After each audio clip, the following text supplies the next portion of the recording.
All right, it's time now for a look at today's business news with Yuka Royer. Hi, Yuka.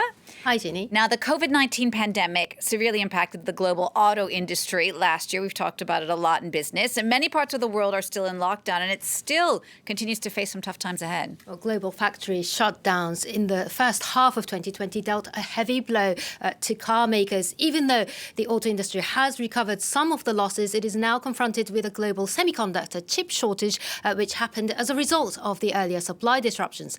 Prolonged lockdowns in the US and Europe also continue to hamper consumer spending.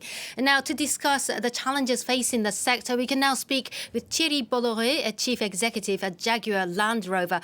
Mr. Bolloré, thank you for joining us. Now, you have just announced a plan to become net zero carbon emissions by 2039 and to make all Jaguar models and 60% of Land Rovers electric by 2030. Now, that's quite an ambitious goal, isn't it, considering that most Land Rovers were powered by diesel engines up until 2018? Well, actually, it's, if I may clarify what you just said, in fact, our estimation of cars sold for Land Rover would be around 60% pure electric, but we will in fact offer 6 models of Land Rover being pure electric in the 5 coming years, and all nameplates will be offered to be BEV before the end of the decade, okay? So it's a remaining of people who wanted to have, for example, PHEVs, which is the gap between 60% and 100%. But the offer will be pure electric before the end of the decade, including for Land Rover. Now, Brexit has posed a challenge as well as COVID-19 to the global car makers. You're also planning to reduce non-manufacturing infrastructure in the UK. Will there be any job cuts? No, it's not, in fact, a suppression of activities. It's a rationalization of activities, which are for legacy reasons all across the Midlands at the moment. And we estimate there is a significant opportunity in order to group them and to make them work together in a much more efficient manner if we can regroup them on a given area. And of course, we have that in the exploration of the repurposing of Castle Bromwich. So it's a translation, a rationalization, which is more at stake than a reduction of activities, of course. So there will be no job cuts as such, but there will be rationalisation, as you say, of activities. No, and it's a long process. You know, it's a process which is going to take place over several years. And in fact, the journey of the company within our Reimagine plan, and which is nurtured in terms of execution by our transformation plan, which is called Refocus, is such that all the teams in the company are being put on a journey to learn the agile mode of working, which is much more efficient. So it's a permanent adaptation, you know, of our workforce that we are, in fact, preparing and doing already now.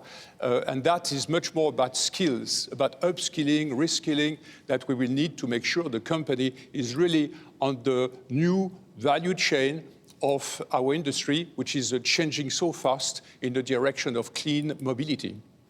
And also, as I mentioned earlier, there's a global shortage of semiconductor chips. How badly will the current shortage impact the automobile sector? Well, I think all the automobile sector is impacted by this shortage. I know in our teams, it's an everyday concern to make it such that we are as little impacted as possible. But it's a real concern that we have for the future. But hopefully we are going to find some solutions with our suppliers and their own suppliers, because it's a tier 3 to tier 4 issue compared to us. And now, Jaguar Land Rover was struggling financially only a couple of years ago. How did it manage to turn the corner amid additional hurdles posed by the pandemic and Brexit? Well, I think the company has reacted very strongly, I can tell you, during COVID. I've seen extraordinary behavior of all our employees, very courageous, with a mindset, a fighting mindset and a determination and a spirit, which is such that at the end of the day, thanks to them, we can get gradually out of the COVID in a very better shape compared to what we had in the past. And the Q3 result that we have disclosed show that we are with 6 billion sales, 6 billion pounds of sales, still lower than what we used to be in volumes compared to last year, around 9%. But our results in terms of EBIT at 6.7 and cash, more than £500 million show the resilience of the company despite this very difficult COVID situation. And I think it's extremely encouraging because we are just starting to put in place new levels of performance. I mentioned the Refocus transformation plan.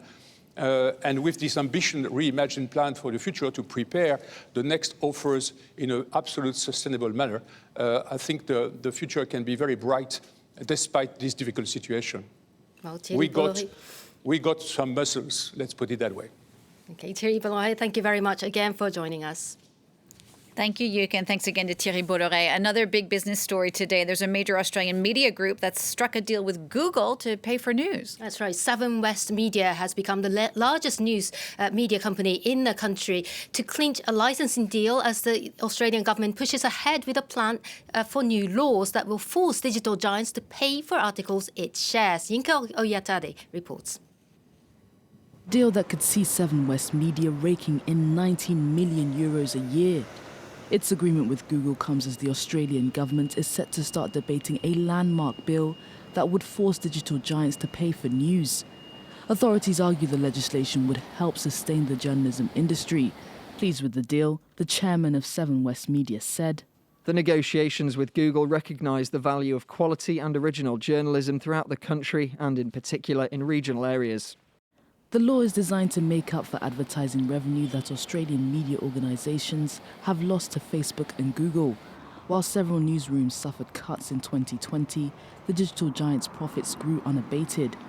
Google made €2.7 billion, while Facebook made €0.4 billion. The proposed legislation will provide a framework for media companies to reach deals with Google and Facebook that ensure that they are fairly remunerated for content they generate. It's the first of its kind in the world. This is groundbreaking legislative reform. This is world-leading. There are many eyes across the world that are focused on what Australia is doing right now. While Australia represents a small chunk of profit made by the digital giants, the move has ramped up fears that if implemented, other countries may decide to follow suit, leaving Google and Facebook's global profits under threat. If the government goes ahead with the bill, Google says it will pull out its search engine from Australia. Let's just check in on the day's trading action, and the global market rally continues on optimism over economic recovery. Here in Europe, London and Paris are both rising around 1.5%. Frankfurt DAX a little more muted, but still in positive territory at midday. Yuka, thank you so much for that, Yuka Ray, with that look at the business news. Now, another royal baby is on the way. We'll give you the inside scoop on just how that picture of Harry and Meghan was taken in the press review, coming up after the news.